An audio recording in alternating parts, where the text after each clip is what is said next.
بسم اللہ الرحمن الرحیم۔ السلام علیکم ناظرین، آپ دیکھ رہے ہیں ہماری معلوماتی اور ایمان افروز سیریز تاریخ مدینہ منورہ۔ یہ وہ شہر ہے جو دنیا کا سب سے بابرکت مقام ہے، جہاں اللہ کے محبوب نبی نے قیام فرمایا، جہاں قرآن و سنت کی روشنی پھیلی اور جہاں سے اسلام نے پوری دنیا کو بدل ڈالا۔ آئیے ہمارے ساتھ جڑیں اور جانیں مدینہ کی وہ تاریخ جو ایمان کو تازہ کر دیتی ہے۔ مدینہ منورہ کی ابتدائی تاریخ اور یثرب جو بعد میں مدینہ منورہ کہلایا، عرب کے قدیم شہروں میں سے ایک تھا۔ یہ شہر اپنے سرسبز کھجوروں کے باغات، پانی کے چشموں اور زرخیز زمین کی وجہ سے مشہور تھا۔ مکہ مکرمہ کی نسبت یہاں فضا زیادہ خوشگوار تھی، اس لیے قبیلے یہاں آ کر آباد ہونے لگے۔ سب سے پہلے یہاں یہودی قبائل بنو نذیر، بنو قرظہ اور بنو قینقاع آباد ہوئے۔ وہ اپنی مذہبی کتابوں میں درج اس پیش گوئی کی وجہ سے یہاں آئے تھے کہ آخری نبی اسی خطے میں ظاہر ہوں گے۔ ان کے بعد عرب قبائل اوس اور خزرج یثرب میں آئے۔ ان دونوں کے درمیان شدید دشمنی اور خونریز جنگوں نے شہر کو عدم استحکام کا شکار بنا دیا۔ یثرب کی معیشت زیادہ تر کھجوروں کی کاشت اور تجارت پر تھی۔ یہودی تجارت میں ماہر تھے، جبکہ اوس و خزرج زراعت میں۔ اسی دوران یثرب میں بت پرستی بھی عام ہو چکی تھی، مگر یہودیوں کے سبب توحید کا تصور بھی موجود تھا۔ یہی ماحول دراصل اس عظیم انقلاب کی بنیاد بنا جس نے بعد میں مدینہ کو دنیا کا روحانی اور اسلامی مرکز بنا دیا۔ یثرب ایک ایسے دوراہے پر کھڑا تھا جہاں نفرتیں، جنگیں اور انتظار سب جمع تھے، اور تاریخ ایک بڑی تبدیلی کی گواہی دینے والی تھی۔ ہجرت نبوی اور مدینہ کا نیا دور۔ جب اہل مکہ نے رسول اکرم اور آپ کے ماننے والوں پر ظلم و ستم کی انتہا کر دی تو اللہ تعالیٰ کے حکم سے اپنے مکہ چھوڑنے اور یثرب کی طرف ہجرت کرنے کا فیصلہ فرمایا۔ یثرب کے لوگوں نے عقبہ کی بیتوں میں آپ کو اپنا رہنما اور نبی مان کر آپ کو مدینہ آنے کی دعوت دی۔ ہجرت نبوی اسلامی تاریخ کا سب سے بڑا موڑ ثابت ہوئی۔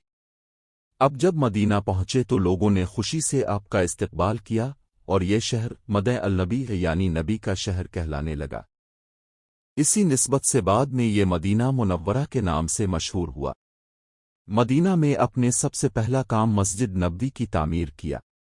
یہ مسجد صرف عبادت کے لیے نہیں بلکہ چھوٹی تعلیم، فیصلوں اور مشاورت کا مرکز بھی بنی۔ اپنے مہاجرین اور انصار کے درمیان مواخات قائم کی، یعنی بھائی چارہ پیدا کیا تاکہ کوئی محتاج بے گھر نہ رہے۔ مدینہ میں پہلی اسلامی ریاست کی بنیاد رکھی گئی۔ یہاں عدل، مساوات اور اخوت کے اصول پر حکومت قائم ہوئی۔ یہ وہ نیا دور تھا جس نے مدینہ کو صرف ایک شہر نہیں بلکہ ایک عظیم ریاست اور دین اسلام کا مرکز بنا دیا۔ غزوات اور مدینہ کا دفاع۔ مدینہ کی ریاست مضبوط ہوئی تو مکہ کے قریش اور دوسرے دشمنوں نے اسے ختم کرنے کی کوشش کی۔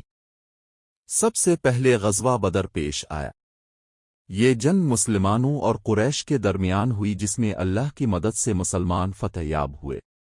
بدر نے مدینہ کی ریاست کو مضبوط کر دیا۔ اس کے بعد غزوہ احد ہوا، جس میں مسلمانوں کو وقتی شکست کا سامنا کرنا پڑا، مگر یہ مدینہ کے دفاع کی ایک اہم کڑی تھی۔ پھر غزوہ خندق میں اہل مدینہ نے اپنی سرزمین کا کامیاب دفاع کیا۔ مدینہ میں موجود یہودی قبائل نے کئی مرتبہ غداری کی، لیکن رسول اکرم نے عدل و حکمت کے ساتھ ان کی سازشوں کو ختم کیا۔ ان تمام واقعات نے مدینہ کو اسلام کا ناقابل شکست قلعہ بنا دیا۔ یہاں سے اسلام نے عرب کے کونے کونے تک پہنچنا شروع کیا۔ مدینہ اب صرف ایک شہر نہیں رہا بلکہ دنیا کے نقشے پر ایک عظیم طاقت کے طور پر ابھرا۔ خلافت راشدہ اور مدینہ۔ رسول اکرم کے وصال کے بعد خلافت کی ذمہ داری حضرت ابوبکر صدیق پر آئی۔ آپ کو مدینہ ہی میں خلیفہ منتخب کیا گیا۔ اس کے بعد حضرت عمر کے دور میں اسلامی سلطنت وسیع ہوئی اور مدینہ سے اسلامی قوانین اور عدل و انصاف کا نظام دنیا تک پہنچا۔ حضرت عثمان کے دور میں فتوحات مزید بڑھی، مگر اندرونی فتنوں نے مدینہ کو متاثر کیا اور آخر کار آپ کی شہادت بھی مدینہ میں ہوئی۔ پھر حضرت علی کی خلافت آئی، لیکن حالات کی بنا پر اپنے دارالخلافہ کو کوفہ منتقل کر دیا۔ اگرچہ مدینہ سیاسی اعتبار سے مرکز نہ رہا مگر یہ علمی اور دینی مرکز ہمیشہ قائم رہا۔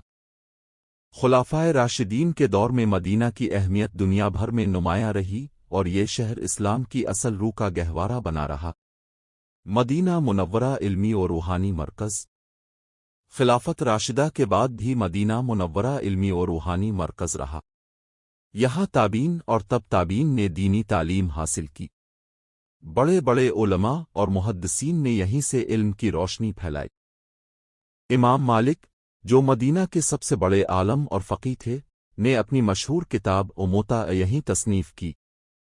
مدینہ میں علمی حلقے قائم ہوئے اور دنیا بھر سے لوگ یہاں علم حاصل کرنے آتے تھے۔ مدینہ میں روحانیت بھی اپنی انتہا پر تھی۔ یہاں رسول اکرم کا روضہ مبارک ہے جو ہر مسلمان کے دل کا مرکز ہے۔ زائرین دنیا کے کونے کونے سے یہاں آتے اور روحانی سکون حاصل کرتے۔ مدینہ ہمیشہ سے صرف ایک شہر نہیں بلکہ ایمان، علم اور نور کا سرچشمہ رہا ہے۔ مدینہ منورہ آج کے دور میں مدینہ منورہ نے وقت کے ساتھ ساتھ ترقی کی۔ خلافت عثمانیہ کے دور میں مسجد نبوی کی کئی بار توسیع ہوئی۔ پھر سعودی دور میں بھی مسجد نبوی کو وسیع کر کے لاکھوں نمازیوں کے لیے سہولت فراہم کی گئی۔ آج مدینہ ایک جدید اور پرامن شہر ہے۔ یہاں اسلامی جامعات، تعلیمی ادارے اور دنیا کے بہترین سہولیات موجود ہیں۔ دنیا بھر کے لاکھوں زائرین روزانہ یہاں آتے ہیں اور مسجد نبوی میں عبادت کرتے ہیں۔ مدینہ منورہ آج بھی ایمان کا مرکز ہے۔ یہ وہ شہر ہے جہاں رسول اکرم آرام فرما ہے، جہاں قرآن و سنت کی روشنی بکھرتی ہے اور جہاں قیامت تک رحمتیں نازل ہوتی رہیں گی۔ ناظرین، یہ تھی ہماری آج کی قسط تاخن مدینہ منورہ سے۔ اگر آپ کو ویڈیو پسند آئی تو اسے لائک کریں، دوستوں کے ساتھ شیئر کریں اور ہمارے چینل کو سبسکرائب ضرور کریں تاکہ اگلی قسط اب تک بروقت پہنچ سکے۔ اللہ تعالی ہمیں مدینہ منورہ کی زیارت نصیب فرمائے اور وہاں کی برکتوں سے فیضیاب کرے۔ جزاکم اللہ خیر۔